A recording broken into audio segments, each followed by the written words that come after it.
So this is Anjika. I'm Abby, and we're part of the service Zumba with the Hougang Care Center.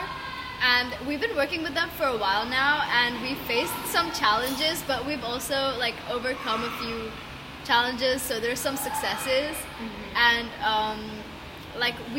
through meeting them, we've learned a lot about their needs, and some of them include things like simple instructions.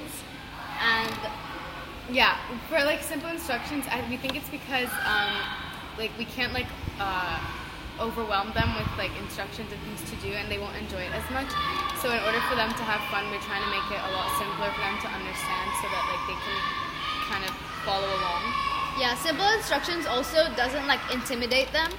So if you explain things simply and you make it seem that it's easy to do, they're more keen to do it.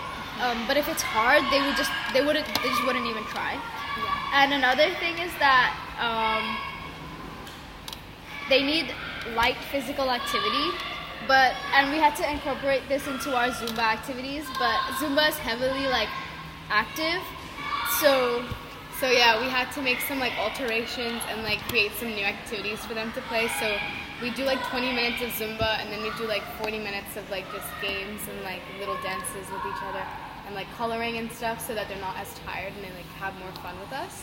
Yeah, and through this we learned some successes, and that was that they have a very informative website, and that helped us know a lot about their background, and it helped us understand their needs a bit more, because we understand that they do not fully understand things, or they're not fully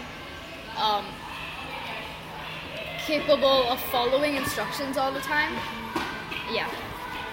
We've also learned that they really do enjoy dancing, but they kind of get tired, and it's not that they're unable to dance, it's just that they physically are unable to keep up with it for long periods of time. So like I said, we made alterations which make it easier for them. Yeah, but there are some challenges, and some of them are that there are some people that feel that they are different, especially when they come into our school, because we, obviously us within students, we interact with each other, and that is quite distinctly different from how we interact with them. And some of them notice that sometimes. So we had to be very, very cautious about that, and we had to understand that although they're different than us, we can't treat them like they're different than us. Mm-hmm. Yeah. And we found it hard.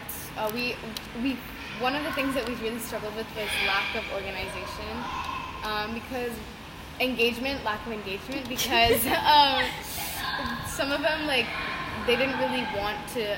They wouldn't like to dance, and they wouldn't want to pay attention to what we're doing. So they kind of zone off and focus on their own things. But we would try to accommodate to their needs, but it was kind of difficult because there was a lot of language barriers, and we couldn't understand what they were saying, and it was also quite hard because they didn't want to talk to us sometimes. But over a couple of weeks, we were able to overcome these. Yeah, and from these challenges and successes, we came to some things that we could consider, and one of them was that we could interview staff and find out how they have been finding the sessions, and if they're enjoying it, if they like the songs. And what do you think? I think we would occasionally we still think it would be good if we got direct feedback from them to us. But like I said, there's also a lot of language barriers and stuff, so we'd have to figure a way around it. If they can't and they don't want to communicate with us, we can find a second source. Yeah, perhaps they could tell the staff that's in charge of their care center, because they obviously trust them more than they would trust us, and maybe they wouldn't want to tell us because they don't want to hurt our feelings, or they don't want to tell us that we're doing a bad job. Yeah. So they would feel more comfortable telling someone else, and it would be easier to get that information from the staff as well. Okay, thank you.